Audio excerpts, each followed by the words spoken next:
November 10th, 1989. The border is open. East Berlin erupts. Crowds pour through checkpoints. Champagne on the Bornholmer Strasse. A nation weeping from joy. But in the long shadow of the wall, in the frozen strip of earth called the Todesstreifen, no one is celebrating. Here, in the wire runs and concrete kennels of the East German border, thousands of German shepherds sit chained and silent. Their guards are gone. The food is gone. The cold is not. The dogs wait. Because waiting is all they were ever taught to do. The Berlin Wall was not one wall. It was a system. A 155-kilometer double barrier that divided not just a city, but a nation. Stretching from the Baltic Sea to the Czechoslovak border, cutting through forests, rivers, and the middle of German families. Between its two concrete faces ran a corridor of death. The East Germans called it the Grenzstreifen. The world called it the Death Strip. It was raked flat so footprints could be tracked, lit with floodlights so shadows had nowhere to hide, and laced with tripwires, vehicle traps, and automatically triggered SM-70 shrapnel mines. The dogs were one more layer of that system. The East German Grenztruppen, the border guards, maintained a dedicated Dienstandweisen, a military dog service that at its peak managed between 5,000 and 6,000 dogs, stationed along the inner German border and in Berlin alone. They were almost exclusively German shepherds. The breed had served German military forces since the First World War, and the DDR authorities prized their intelligence, trainability, and physical endurance. A well-trained Grenzhund border dog could cover ground faster than any patrol vehicle in the dark. Their training was methodical and brutal. Each dog was socialized to exactly one handler and taught to distrust everyone else.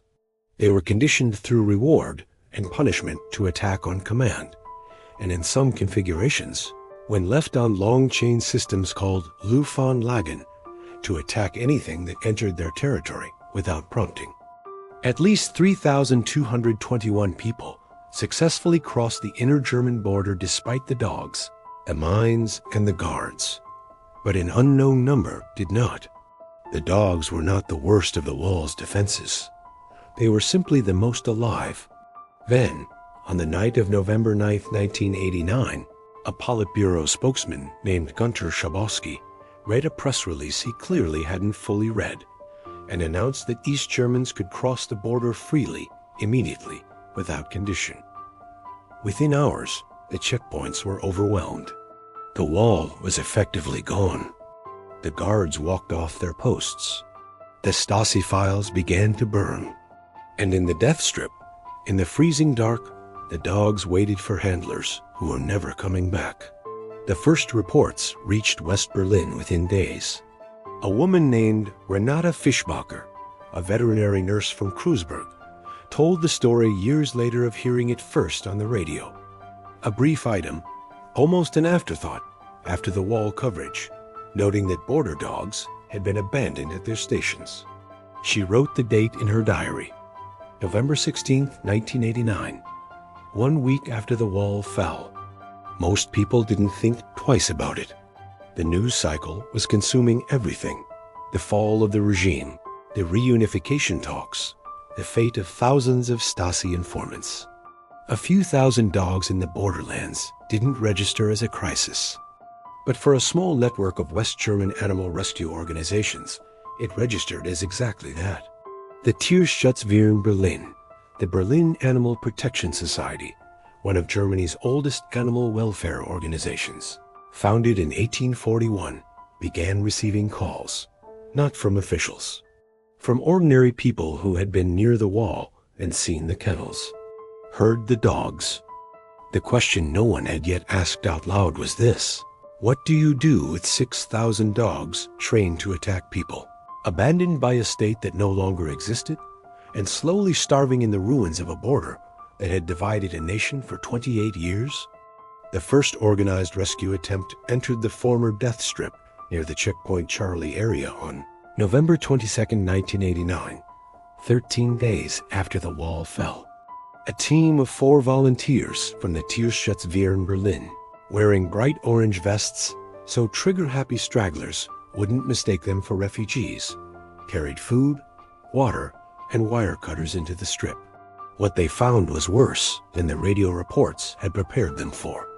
The kennels were long steel wire runs, 30 to 50 meters in length, anchored to concrete posts. Each run held 1 dog, sometimes 2, on a chain short enough to prevent the animals from reaching the perimeter fence. In many cases, the water bowls had been frozen solid for days. The dogs hadn't eaten since their handlers left. Some of the dogs charged the fence at the volunteers with full aggression, teeth, fur, noise. Others didn't move at all. They sat in the far corners of their runs, backs to the fence, not eating even when food was pushed through the wire. One of the rescuers, a young man named Thomas Grunwald, who had grown up in West Berlin and spent his entire childhood looking at the wall from the outside, later described what he felt standing there. Not triumph, not the exhilaration of the crowds on the Kurfürstendamm, just a very particular grief, he said, for creatures that had no idea the war was over. The public, newly energized by reunification and bursting with goodwill, expected the rescue to be simple. Feed the dogs, open the gates, take them home.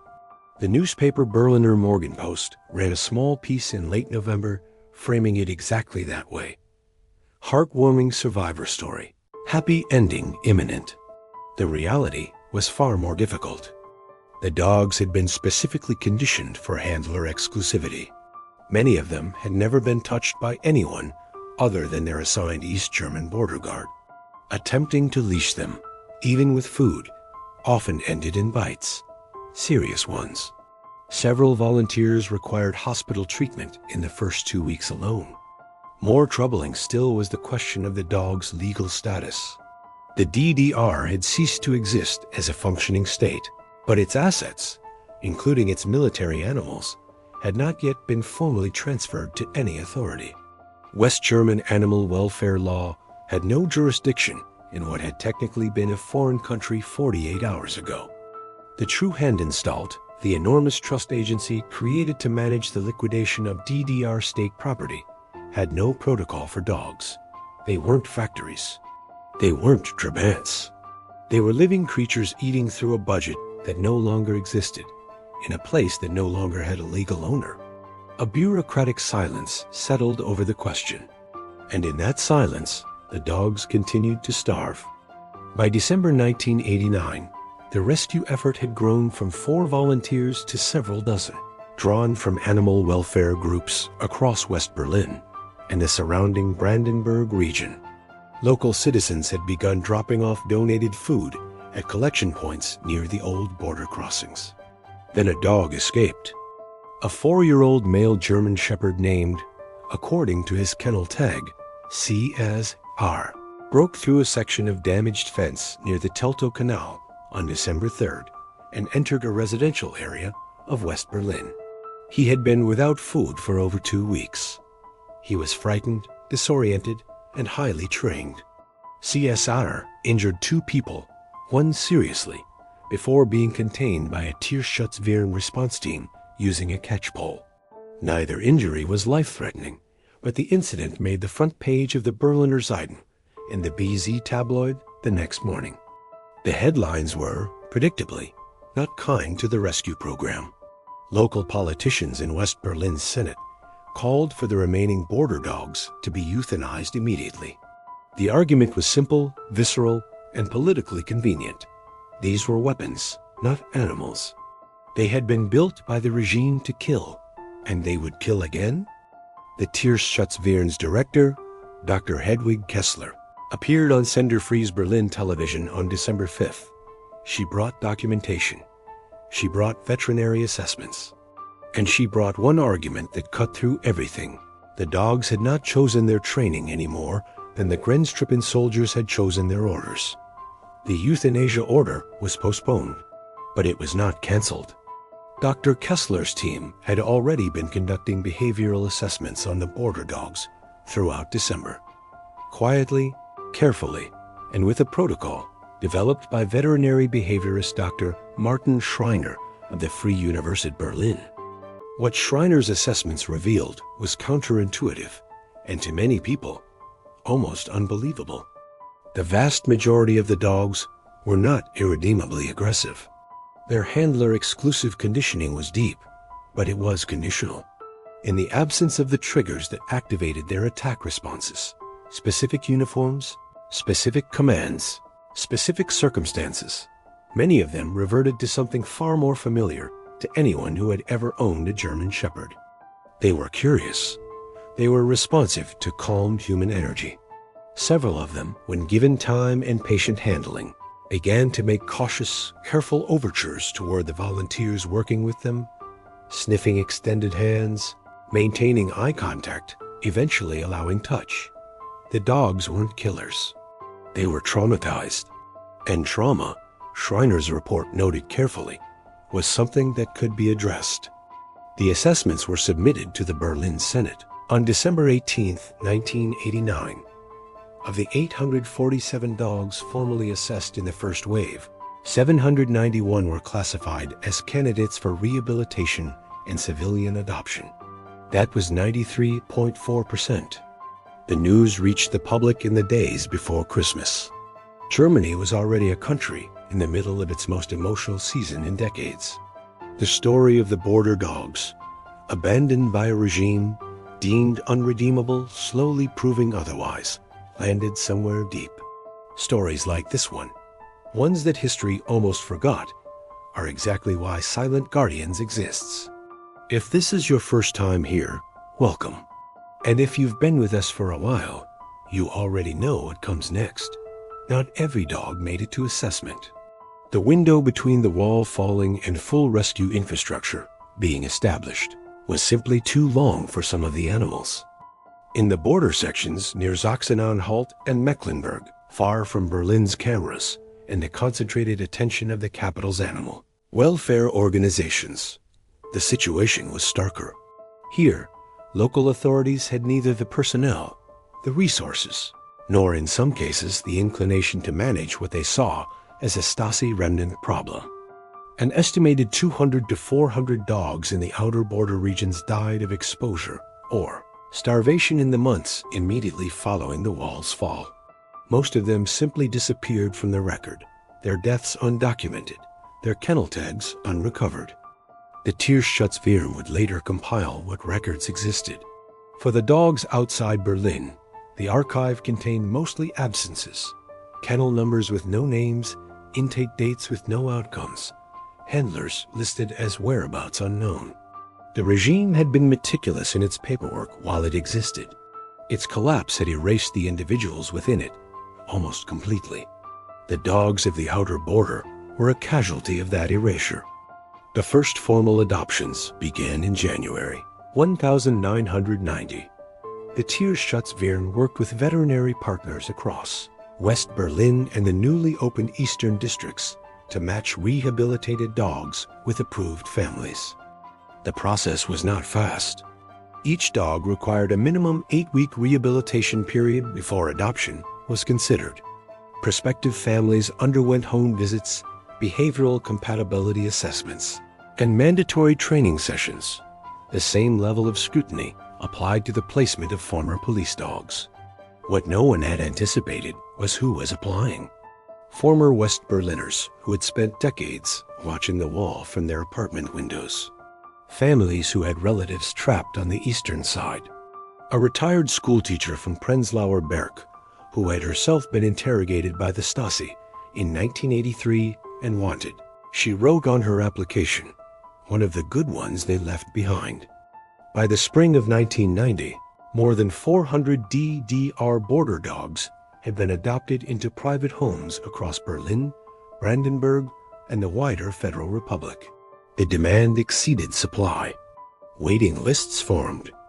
The dogs that had been trained to enforce the most brutal border in European peacetime history were now sleeping in civilian beds, being walked through the parks of cities that had once been their operational territory, fetching sticks from the Wannsee and the Muggelsee. There is a photograph.